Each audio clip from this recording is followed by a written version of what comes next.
Ia mengira nama-nama seperti Gus Dur atau Megawati atau tokoh politik lainnya yang akan disebut. Tapi ternyata bagi banyak anak muda saat itu, sosok yang paling menginspirasi bukan pejabat atau jenderal, melainkan seorang musisi.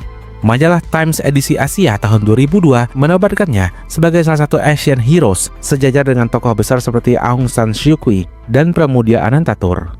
Dalam artikelnya, Time menulis, dia adalah suara bagi rakyat dan telah menjadi duri di sisi para penyalahguna kekuasaan. Kalimat itu merangkum semuanya. Bagi penguasa, kekuatan moral seperti ini jauh lebih berbahaya daripada pasukan bersenjata. Karena jika tentara bisa ditundukkan, suara rakyat tidak bisa, dan Iwan Fals sudah menjadi bagian dari suara itu.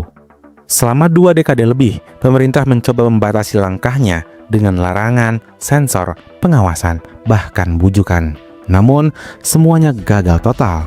Setiap kali mereka mencoba membungkamnya, maka lagu-lagunya justru semakin banyak dinyanyikan.